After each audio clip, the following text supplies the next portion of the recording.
Hello everyone, this is Massey once again, and welcome back to another review. And it's been so long since I first came to YouTube in 2011, and this time I'm about to review a Disney animated film, which I haven't reviewed one since The Little Mermaid when I first came to YouTube.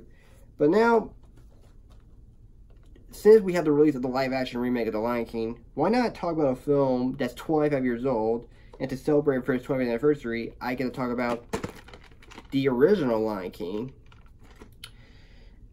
And of course, yes, I'm holding the VHS copy of the film. And of course, I have here are the two Blu-rays. This Blu-ray, the Diamond Edition, I got this as a Christmas gift, but I did not realize that when I was on Blu.com reading the discussion forum, they said that the clouds were missing where Mufasa tells Simba, "You must take your place in the Great Circle of Life." Even when it was released in IMAX, they were gone, but then the Prime Vision DVD came along, they were brought back, and now this Blu-ray here, the Diamond Edition, they're gone again. And now, for the Walt Disney Signature Collection, known as the Circle of Life Edition, they brought the clouds back.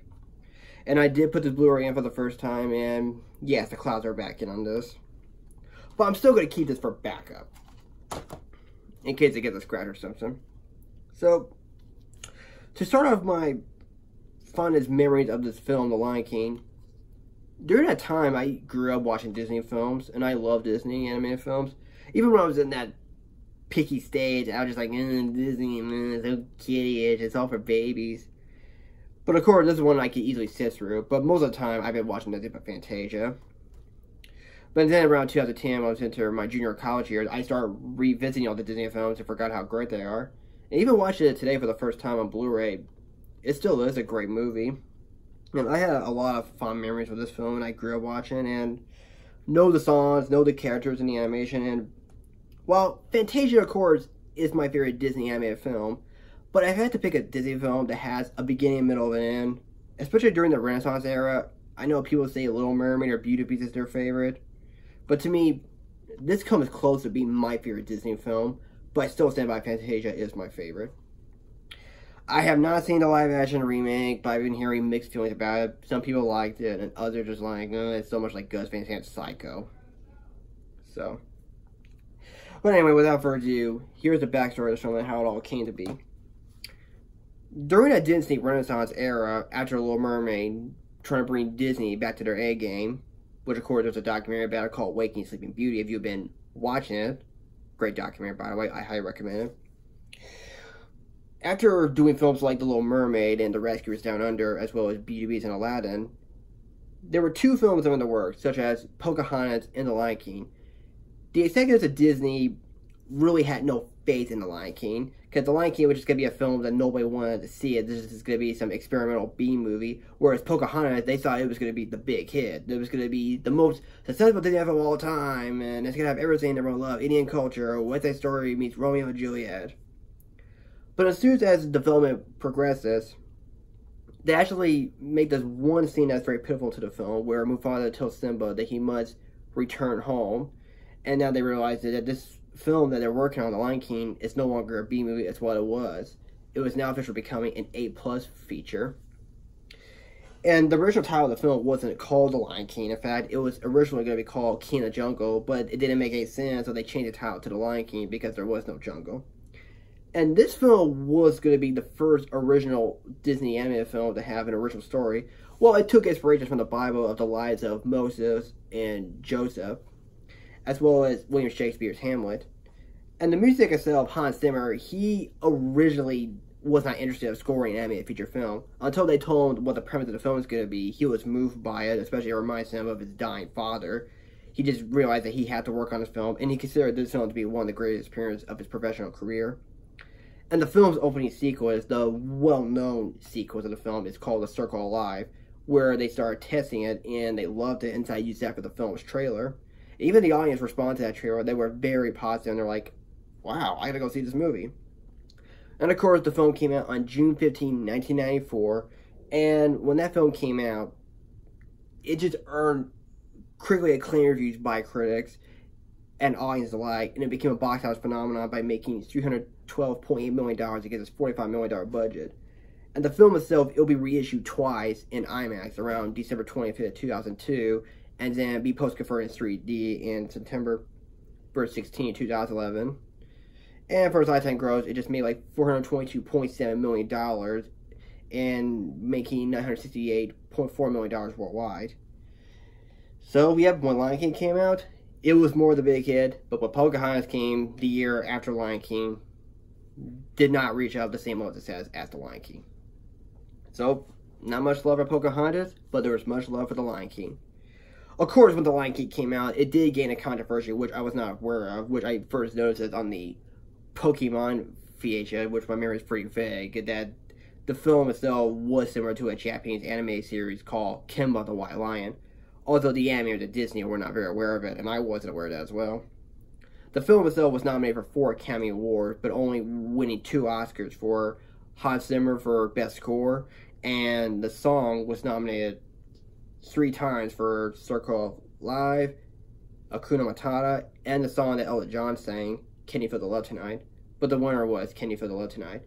And those 2 will later win again at the Golden Globes, and after the film's success, it was spawned a successful musical Broadway, 2 direct-to-video sequels, 2 TV series, video games, as well as a live-action / animated remake by Jon Favreau. And as of 2009, the film itself still continues to be one of the greatest animated films of all time. And this is the highest-grossing animated hand-drawn film of all time. And I don't know what else I can say about The Lion King, because I know everyone out there loves this film, and I love this film.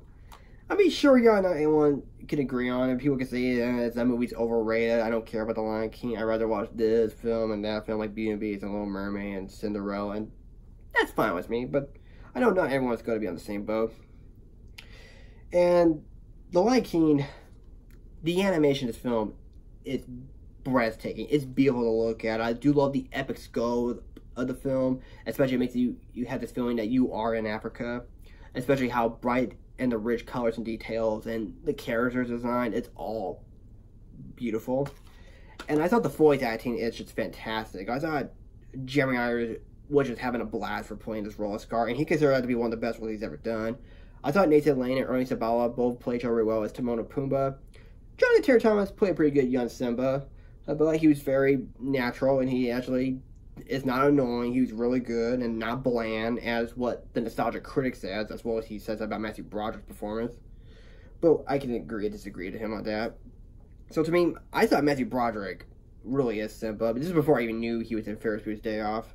Even when I hear that voice, I just don't think of him as Matthew Broderick. I just think of him as Simba. And Hans Zimmer's score is definitely one of his best he's ever done, and I love all the songs. I love Circle Alive. I do love I Just Can't Be Keen. I love Be Prepared. Hakuna Matata is a really good song. Can't Feel It Tonight, good song, but I love the Elton John version more. Even I do like the Elton John version of Circle Alive. But the songs I listen to the most on my iPhone are Circle Alive, Be Prepared, and Can't Feel Love Tonight, and the Elton John version of Circle Alive. And I thought it had a really good message to the film about facing the past, especially the past can't hurt, but it really doesn't matter what is said and done, it's all in the past. Even that I know that Nostalgia Critic actually was a little bit iffy about the film's message, thought that when, spoilers if you have not seen the movie, Simba returns back to Pride Rock, trying to reclaim, and Scar just says, who killed Mufasa? And Simba says that he did, but his fears are to come back to him, but the lions, they just can't defend Simba, they just were not standing up to him.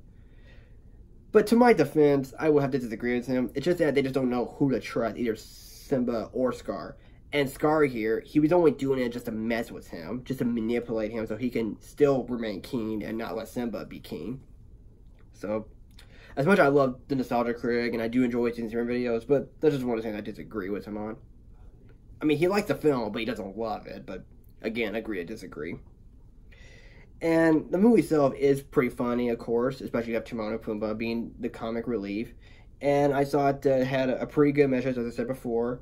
And the pacing is well done, and I love the story itself, especially it has that coming-of-age feel about trying to run away for something you can't outrun, and especially trying to be the, of course, be the man that you're supposed to be, which of course these are just lions, but now that Simba needs to be what a proud lion he should be, and just be like what his father was.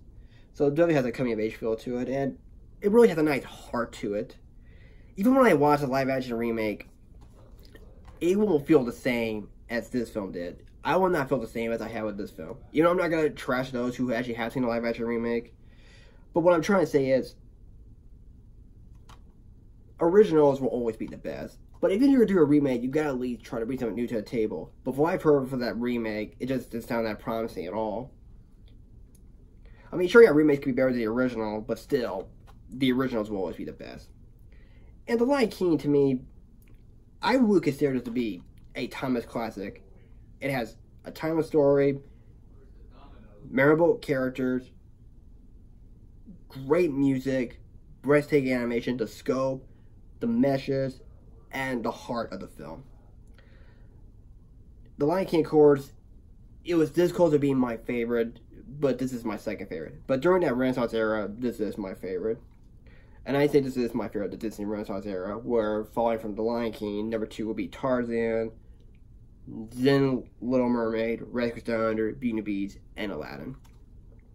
So, but yeah, all in all, I love The Lion King, and that film will always get to me. Especially, it has great emotional moments, like Mufasa's death scene, spoilers on that, Simba returning back to Pride Rock, as well as reclaiming Pride Rock, because those moments actually do bring me to tears. I love this film, and this film really earns an A+.